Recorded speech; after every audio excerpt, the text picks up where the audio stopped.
Bike modification করাবেন ভাবছেন, তাহলে আজকে ভিডিওটা আপনার জন্য। দেখুন, বাইক আমরা কেনার পরে না কিছুদিন ইউজ করার পরে মনে হয় সাডেনলি যে আমাদের এই যে স্টক মিররটা আছে এটাকে মেবি চেঞ্জ করতে হবে। মেবি এক্সজস্ট সাউন্ডটা আমার পছন্দ হচ্ছে না, এটাকে চেঞ্জ করতে হবে। আর বাইকে কোনো কিছু মানে স্টক যেটা থাকে সেটাকে চেঞ্জ করা বা পরিবর্তন করাটাই হচ্ছে বাইক মডিফিকেশন। বাইক মডিফিকেশন মূলত করা হয় বাইকের সৌন্দর্য যেটা আছে সেটাকে আরও বেটার করার জন্য।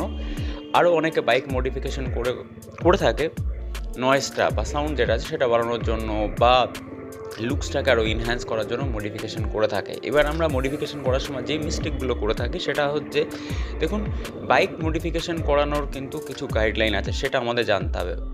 মোস্টলি যে সাইলেন্সারগুলো আমরা চেঞ্জ করে থাকি এটা কিন্তু লিগাল নয়, রোড লিগাল নয়। তো আপনি যদি সাইলেন্সার চেঞ্জ করেন সেক্ষেত্রে কিন্তু আপনি চালান কাটতে পারে বা ফাইন দিতে হতে পারে।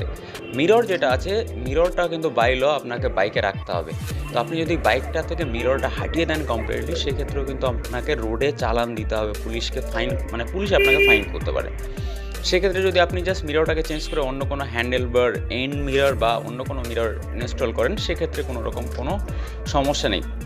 আর এটার সঙ্গে সঙ্গে আরও অনেকে আছে বিভিন্ন রকম ফগ লাইট ইনস্টল করে থাকে। দেখুন, ফগ লাইট যেটা আছে বাইকের মেইন হেডলাইট থেকে যদি আপনি নিচেতে লাগান তাহলে সেক্ষেত্রে কিন্তু ওটা অ্যালাউ আছে সার্টেন ক্ষেত্রে। কিন্তু আপনি যদি যে স্টক বাইকের যে আপনার লাইটটা রয়েছে তার উপরে যদি ফগ লাইট ইনস্টল করেন সেক্ষেত্রে কিন্তু এটা ইলিগ্যাল আছে।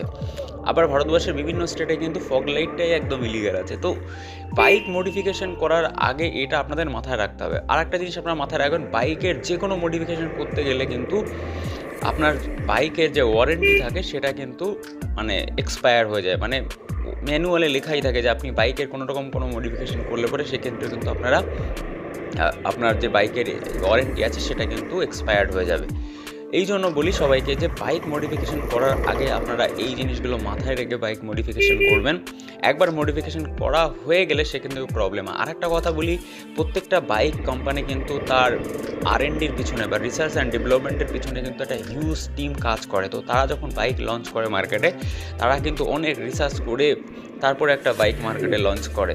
বাট আমরা কি করি, আমরা এই সস্তা ভিডিও দেখি, অনলাইনের ভিডিও দেখে মনে হয় যে আমার বাইকটা তো ওরকম অন্যদের মতো মডিফিকেশন করতে হবে। আর এই মডিফিকেশন করার ফলে কিন্তু বাইকের অনেক সময় ইন্টারনাল প্রবলেম হয়ে যায়। তো এই জিনিসগুলো মাথায় রেখে আপনি মডিফাই করবেন। দেখুন, কিছু মডিফিকেশন করা যেতে পারে আর কিছু মডিফিকেশন কিন্তু বাই ল অ্যালাউ নেই।